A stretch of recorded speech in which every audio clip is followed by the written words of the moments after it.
जय हिंद दोस्तों, बहुत बहुत स्वागत है हमारी इस इन्फॉर्मेटिव वीडियो के अंदर। जहां पर भी पैसे की, मनी की, फाइनेंस की बात आती है तो अकाउंट की भी बात आ जाती है। आपने सुना होगा डेबिट और क्रेडिट, लेकिन ये डेबिट और क्रेडिट काम कैसे करते हैं, इनको आपको कैसे समझना है। अगर आप एक स्टूडेंट हैं, अगर आप एक बिजनेसमैन हैं, अगर आप एक सैलरीड पर्सन हैं, किसी भी फील्ड के अंदर अगर आप आते हैं दोस्तों, पैसा आपके पास आता है और पैसा आपके पास जाता है, उसको मेंटेन करना ही आपकी बैलेंस शीट कहलाती है। तो बैलेंस शीट बनाने से पहले आपको अकाउंटिंग के कुछ रूल्स होते हैं, हम बोल सकते हैं कि अकाउंटिंग के गोल्डन रूल्स इनको बोल सकते हैं, उसको आपको समझ लेना बहुत जरूरी है। अगर आपका बेस, आपकी नींव अच्छी बन जाएगी दोस्तों, तो मैं आपको दावे से कह सकता हूं किसी भी तरह की बड़े से बड़े सॉफ्टवेयर के अंदर बड़ी से बड़ी एंट्री की अकाउंटिंग भी आप बड़ी आसानी से कर पाएंगे। तो इस वीडियो के अंदर हम आपको बताने वाले हैं अकाउंटिंग के जो बेसिक रूल, प्रिंसिपल, फंडामेंटल या जो उनका बेस होता है, अगर आप उसको समझ जाएंगे कि अकाउंट के अंदर कौन कौन सी दो चीजें इन्वॉल्व है, किसको डेबिट करना है और किसको क्रेडिट करना है, तो देर ना करते हुए अकाउंटिंग के बेसिक और प्रिंसिपल रूल हैं उनको हम जान लेते हैं। तो दोस्तों, स्टूडेंट्स, लर्नर्स, हम क्या बात करने वाले हैं? Golden rule. गोल्डन रूल होते हैं ऐसे रूल जो सर्वोपरि होते हैं, और हम बात करने वाले हैं अकाउंटिंग की। अगर आपने ये रूल समझ लिए गोल्डन के, तो आपकी अकाउंटिंग चुटकियों का काम हो जाएगा दोस्तों। जैसे उन्होंने, निर्मला सीतारमण जी ने बोला था कि छठी क्लास का बच्चा भी अपनी जीएसटी की रिटर्न भर लेगा, उसी तरह से अगर आप अपने ये गोल्डन रूल्स को समझ लेते हैं तो एक छोटा से छोटा बच्चा भी अपनी खुद की अकाउंटिंग, अपने फादर की अकाउंटिंग बहुत ही बढ़िया तरीके से कर पाएगा। तो इस वीडियो के अंदर अगर आप एक स्टूडेंट हैं, अगर आप एक टीचर हैं, वैसे एक व्यक्ति को हमेशा जीवन काल में स्टूडेंट बन के रहना चाहिए। अगर आप जॉब करते हैं, अगर आप एक बिजनेस करते हैं, अगर आप एक लर्नर हैं, आर्ट्स के स्टूडेंट हैं, कॉमर्स के स्टूडेंट हैं, साइंस के स्टूडेंट हैं, इसके अलावा दोस्तों आपको मैं बता दूं, अकाउंटिंग हर चीज़ का बेस होता है। आपको रिकॉग्नाइज करना पड़ेगा उस जो अकाउंटिंग के अंदर जिस चीज़ का इन्वॉल्वमेंट है, जो लेजर है, और उसके अकॉर्डिंग ही आपको पोस्ट करना पड़ेगा। सिर्फ और सिर्फ दो ही काम आपको करने हैं।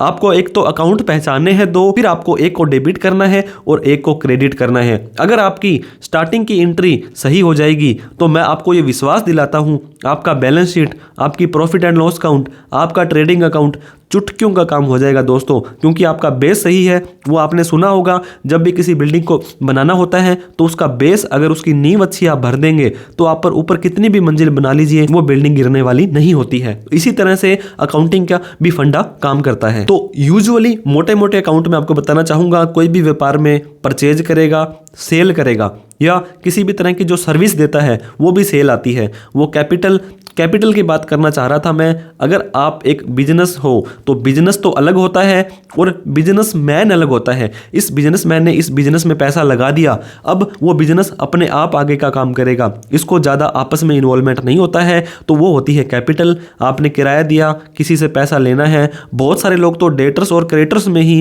कन्फ्यूज रहते हैं। Building, cash, bank, car, land, building, furniture, बहुत तरह के अकाउंट्स होते हैं, और मैं आपको ये विश्वास दिलाता हूँ हर एक चीज के बारे में आपको बारीकी से समझाया जाने वाला है। जो भी अकाउंटिंग का रिकॉग्नाइजेशन होता है, उनकी हेडिंग होती है, all type of account need to classified under 5 major head.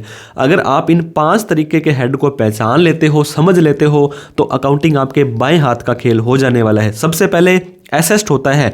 Assets का मतलब होता है संपत्ति जो आपकी प्रॉपर्टी बन चुकी है। लायबिलिटी मतलब देनदारी, किसी को आपने कोई भी पैसा देना है वो देनदारी होती है। जिस काम के लिए आप बिजनेस कर रहे हैं उसका आपको इनकम आया या प्रॉफिट आया, और उस बिजनेस को करने के लिए जो पैसा आप कहीं पे खर्चा करते हो, एक्सपेंस या लॉस हो जाएगा।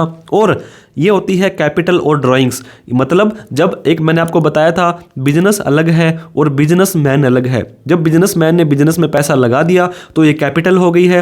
अब जब बिजनेस में ये पैसा वापस निकाला जाएगा बिजनेसमैन के द्वारा, तब वो कैपिटल को ड्राइंग्स के माध्यम से निकाल सकता है। तो इन 5 चीज़ों के अलावा आपकी अकाउंटिंग कुछ भी नहीं है। इनके इर्द गिर्द ही आपकी अकाउंटिंग घूमने वाली है। सबसे पहली टर्म हम बात कर लेते हैं एसेस्ट की। आपने सुना होगा एसेस्ट के अंदर भी 2 तरह की एसेस्ट होती है, एक फिक्स्ड एसेस्ट होती है और एक करंट एसेस्ट होती है। ज़्यादा डिटेल के अंदर एक बार नहीं जाएंगे।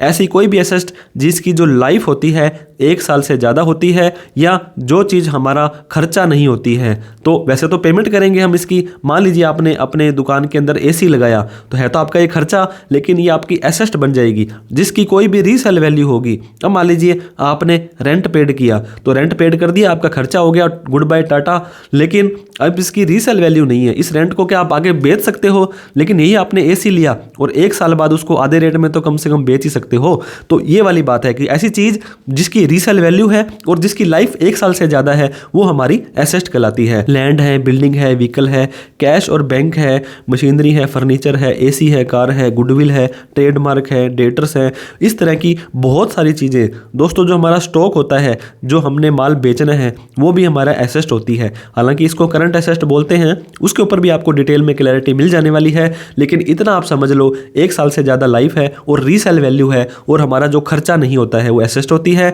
लाइबिलिटीज होती है देनदारियाँ, किसको हमने कितना पैसा देना है, ताकि हमारी जो एक तरह से सर के ऊपर आप बोल सकते हैं, ये लोन बोल दो आप इसको, आसान भाषा में बोलेंगे तो मैंने किसी को पैसा देना है, मैंने मतलब आपके बिजनेस ने, क्योंकि बिजनेस अलग है और बिजनेस मैन अलग है, इस चीज़ का आपको ध्यान देना है। नीड टू पे टू समवन, किसी को कोई भी पैसा देना है वो आपकी लाइबिलिटीज हो जाती है। लाइबिलिटीज का एग्जाम्पल, बैंक से आपने लोन लिया तो वो लोन भरना पड़ेगा, आपने किसी से उधार माल खरीदा तो आपके क्रेडिटर्स हो जाएंगे, उनको पेमेंट देनी पड़ेगी, आपने किराया 1 साल हो गया अभी तक नहीं दिया, किसी को सैलरी नहीं दी तो वो पेबल आ जाएगा, ओवरड्राफ्ट आ जाएगा, मतलब जहां भी आपको पैसा देना बनता है वो सारी की सारी आपकी लाइबिलिटी हो जाती है। तीसरा जो हमारा फंडामेंटल बेस होता है दोस्तों, वो होती है इनकम। जिस कारण के लिए, जिस रीजन के लिए हम ये सारा ताम झाम कर रहे हैं, जिस कारण हम वर्किंग कर रहे हैं। अब आपने कोई माल बेचा तो आपकी सेल हो गई, आप मान लीजिए एक सीए है, एक एडवोकेट है, एक इंजीनियर है, वो अपनी सर्विस देंगे, आपने एफडी करवा रखी है तो उसका ब्याज आ जाएगा, सर्विस आपने कंसल्टेंसी दी, आपको कोई रॉयल्टी मिली, आपको कोई भी कमीशन मिला, मतलब जो भी पैसा आपका सोर्स है जो आ रहा है आपके पास में, वो सारी के सारी आपकी इनकम हो जाने वाली है। इसके बाद में सेम खर्चा, जब आपने इस इनकम को किया तो उसके लिए कुछ खर्चा भी किया होगा। मान लीजिए एक सीए कहीं पर ऑडिट करने के लिए बैंक में गया और वो बैंक था 1000 किलोमीटर दूर, उन्होंने फ्लाइट ली और कहीं से भी वो खर्चा किया, तो ये सारा का सारा खर्चा जो बिजनेस को करने के लिए, उस सर्विस को प्राप्त करने के लिए, पैसे को प्राप्त करने के लिए किया जाता है। Amount paid and ended lapse, जैसे कि साल खत्म होगा तो आपका पैसा वो लैप्स हो जाएगा। मैंने आपको बताया था खर्चा तो आपका एसी का भी हो जाएगा, लेकिन वो लैप्स नहीं होता है। आपने फर्नीचर बनाया, वो भी काफ़ी सालों को चलता है, आपने किराया दिया, ट्रैवलिंग का खर्चा, बीमा करवाया, आपने कोई परचेज किया, किसी को सैलरी दी, बिजनेस के एक्सपेंसेस, जैसे आपने लैपटॉप खरीदा तो ये आपका एक्सपेंस के अंदर नहीं आएगा, ये आपका एसेट के अंदर आएगा, क्योंकि ये 1 साल से ज़्यादा चलने वाला है, इस चीज़ का ध्यान दें। और कैपिटल दोस्तों मैं फिर से आपको बता दूं, बिजनेस अलग होता है और बिजनेस मैन अलग होता है, दोनों डिफरेंट हैं, इनके अलग अलग अकाउंटिंग होती है।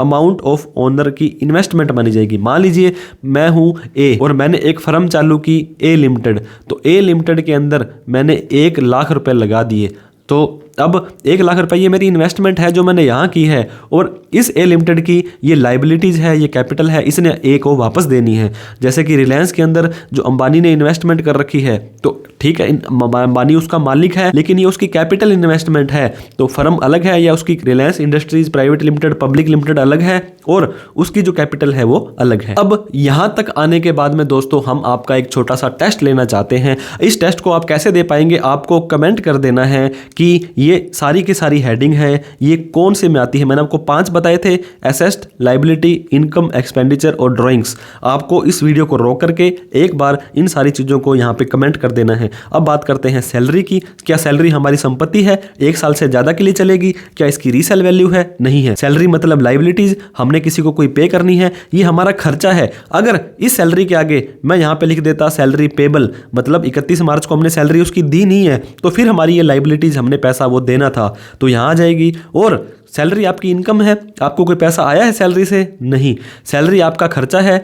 जी हाँ दोस्तों, सैलरी हमारा खर्चा है और सैलरी का कैपिटल या ड्राइंग से कोई लेना देना है नहीं है। तो उम्मीद करता हूँ ये आपको समझ आ गया होगा। ये जो आपकी सैलरी है ये आपके एक्सपेंस के अंदर आ जाने वाली है। इसके बाद नेक्स्ट बात करेंगे लैपटॉप की। लैपटॉप दोस्तों आपकी कैपिटल है, आपकी प्रॉपर्टी की प्रोप्राइटरशिप की कुछ लेना देना है नहीं है। आपका ये खर्चा है, क्या 31 मार्च को आपकी जो सारे का सारा पैसा वेस्ट हो जाएगा? क्या आपकी ये इनकम है, आपने तो पैसा दिया है, क्या आपने किसी को पैसा देना है, नहीं देना है? तो लैपटॉप आपकी एसेस्ट हो जाएगी। एसेस्ट का मतलब कि आपकी संपत्ति बन गई है। और बिल्डिंग की बात करें तो बिल्डिंग के मामले में भी सेम टू सेम ये भी आपकी संपत्ति हो जाएगी। अब आपने परचेज की माल, दोस्तों माल को परचेज बिजनेस से रिलेटेड करते हो तो आपका ये एक्सपेंस हो जाने वाला है, ये प्रॉफिट एंड लॉस काउंट में बुक हो जाएगा।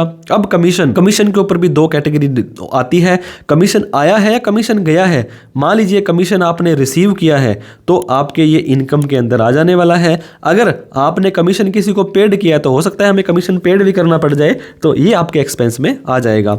अब बात करते हैं क्रेडिटर्स की।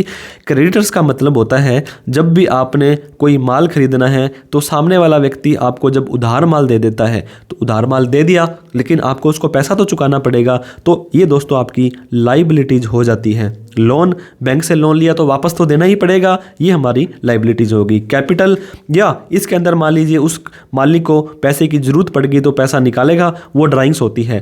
कैपिटल और ड्राइंग्स इसके अंदर आ जाने वाली है। तो उम्मीद करता हूं आपको लगभग इन चीज़ों के बारे में क्लैरिटी हो गई होगी। अब आपको डेबिट और क्रेडिट के रूल को जान लेना बहुत जरूरी है। आफ्टर रिकॉग्नाइज लेजर, आप लेजर को पहचानेंगे। मैंने आपको बताया एक एंट्री होगी, उसकी दो इन्वॉल्वमेंट होने वाली है, एक और एक, दो, एक डेबिट होगा एक क्रेडिट होगा। इतनी सी कहानी है, इसके अलावा कुछ भी नहीं है। अब हम बात करते हैं एसेट की, या आपकी संपत्तियों की, या आपने कोई भी खर्चा किया।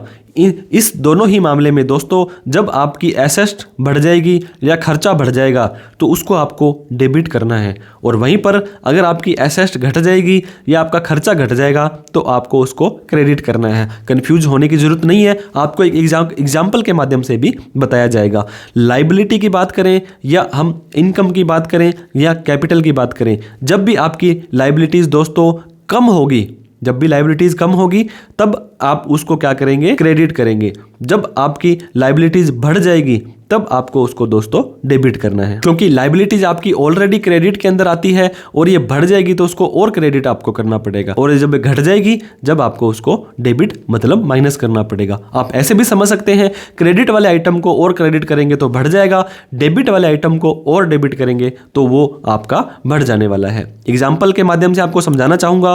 रेंट पेड 1 लाख रुपए फ्रॉम बैंक। इस चीज़ को आप समझे कि आपने कोई दुकान किराए पर ले रखी थी और उसको किराया तो देना ही पड़ेगा, तो आपने उसको किराया दे दिया। अब किराया कैसे दोगे, आप या तो नगद दोगे या उसको बैंक से दोगे, क्योंकि सामने वाले को पैसा मिलना चाहिए। तो अब यहाँ पे कौन कौन से अकाउंट इन्वॉल्व हैं, ये देखिए 2 अकाउंट इन्वॉल्व हैं। एक तो आपने किराया दिया, एक आपने बैंक से दिया। तो रेंट जो आपका किराया है वो क्या है, एक्सपेंस है, वो आपकी संपत्ति नहीं है। जब भी आपका एक्सपेंस होगा या बढ़ेगा तो उसको डेबिट करेंगे, और बैंक एक एसेट है, एसेट जब भी आपकी घटेगी उसको क्रेडिट करेंगे। तो उम्मीद करता हूं ये चीज आप समझ गए होंगे। रेंट पेड एक्सपेंस है, ये बढ़ रहा है, इसको डेबिट करेंगे। बैंक पेड, बैंक से हमारा पैसा चला गया, हमारी संपत्ति घट गई दोस्तों, एसेट थी वो कम हो गई, तो एसेट को हम क्रेडिट कर देंगे। पहले डेबिट करेंगे फिर बाद में क्रेडिट लिखेंगे। क्रेडिट साइड को 2 से स्टार्ट करना है। हालांकि ये मैनुअल टाइम में होता था। अब आपका एग्जांपल देखिए, रेंट अकाउंट डेबिट, डीआर को क्या बोलते हैं, डेबिट। मतलब मान लीजिए 1 लाख रुपए का रेंट था, ये हमने यहाँ पे पे कर दिया। और टू बैंक अकाउंट मतलब जहाँ से जा रहा है, मान लीजिए आपने नगद दिया होता, टू कैश अकाउंट। अगर आपने इस पेमेंट को दिया ही नहीं है, टू यहाँ पे एक अकाउंट बन जाएगा, टू रेंट पेबल अकाउंट। ये आपकी लाइबिलिटी में संपत्ति, मतलब अभी अपना पैसा देना है, दे दिया तो आपका कैश घट गया, देना है तो आपकी ऐसी लाइबिलिटी खड़ी हो जाएगी। उम्मीद करता हूं ये आप समझ गए होंगे। Rent account debit to bank. Example number 2, कोई टेंशन वाली बात नहीं है, अगर समझ नहीं आया तो loan taken from Ram rupees 1 lakh in cash. अब आपको समझना पड़ेगा कि यहाँ पे there is no free amount. अगर आपने कोई भी लोन किसी से लिया है तो आपको क्या करना पड़ेगा, उसको वापस देना पड़ेगा, रीपे करना पड़ेगा। और किसको करना पड़ेगा, राम को, क्योंकि ऐसे तो क्या पता लगेगा कि राम श्याम, अगर 50 तरह के लोगों से आपने लोन लिया है तो उनका नाम तो आपको समझना पड़ेगा। अब 2 अकाउंट कौन कौन से इन्वॉल्व है दोस्तों आपके, एक तो राम का मान लो या राम का लोन मान लो, क्योंकि अगर आप स्पेशल राम का नाम लिखेंगे तो आपको समझ नहीं आने वाला है कि ये जो राम है इससे आपने क्या लिया है। हो सकता है इससे आपने माल भी खरीदा हो सकता है इसको आपको किराया वापस देना है ना।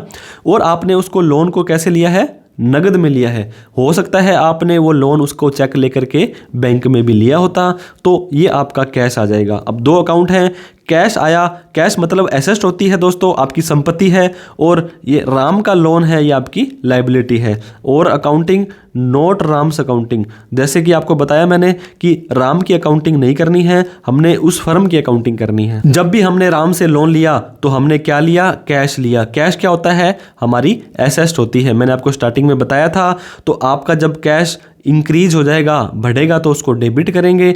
और लोन क्या होता है दोस्तों, हमारी लाइबिलिटी होती है, हमारी, हमने उसको पैसे देने हैं। और लोन बढ़ेगा, क्रेडिट में होता है, तो उसको भी क्रेडिट कर देंगे। Cash account debit to Ram's loan account, यहाँ पे ऐसे लिख दो या जैसे भी आप लिख दो कि हमारा कैश बढ़ गया है और हमने राम को लोन देना है, तो हमारी ऐसे लाइबिलिटीज भी बढ़ गई है। एक और एग्जांपल मैं आपको देना चाहूँगा दोस्तों, commission of ₹1 lakh through cheque. 1 lakh रुपए का चेक था, आपको कमीशन है, उसके माध्यम से आपको आया है। तो कमीशन आया आपके पास, सबसे पहले तो कमीशन का खाता, और कहाँ आया, बैंक में आया। तो ये दो अकाउंट इन्वॉल्व थे। चेक है, आपको मान लो किसी ने दिया, चेक कब क्लियर होता है कब नहीं होता है, इसके लिए बैंक रिकंसिलिएशन स्टेटमेंट BRS आपको बनाना पड़ता है। उसका भी आपको आने वाली वीडियोस में आपको डाटा मिल जाने वाला है। तो अब क्या हुआ दोस्तों, जब भी आपको बैंक के अंदर कोई पैसा मिलेगा तो बैंक आपकी एसेट होती है, और एसेट आपकी बढ़ रही है तो आपको उस बैंक को डेबिट करना पड़ेगा।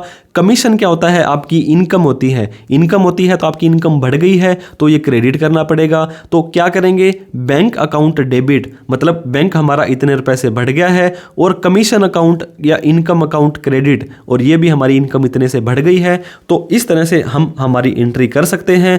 दोस्तों आपको अपने आप को अपडेट रखना पड़ेगा, इसलिए क्योंकि आपको GST के साथ रिकंसाइल अपने आप को करना है। बहुत तरह के न्यू अपडेट्स आते रहते हैं, आपको प्रोफेशनल हेल्प लेनी है, किसी भी तरह का कोई कोर्स या इस तरह की कोई भी जानकारी आपको चाहिए हो तो आप हमसे बेझिझक कांटेक्ट कर सकते हैं। वीडियो अच्छी लगी हो तो लाइक करके, अभी तक हमें सब्सक्राइब नहीं किया तो प्लीज़ सब्सक्राइब करके उन सभी लोगों में शेयर कर दो जिसको अकाउंटिंग का बेस क्लियर नहीं है। चाहे आप कुछ भी हो, किसी भी तरह का काम करते हो, आपको अकाउंटिंग खुद की तो कम से कम आनी चाहिए। वीडियो देखने के लिए धन्यवाद। कोई डाउट, क्वेरी, क्वेश्चन हो तो आप कमेंट करके हमसे पूछ सकते हैं। Thank you so much. जय हिंद, जय भारत।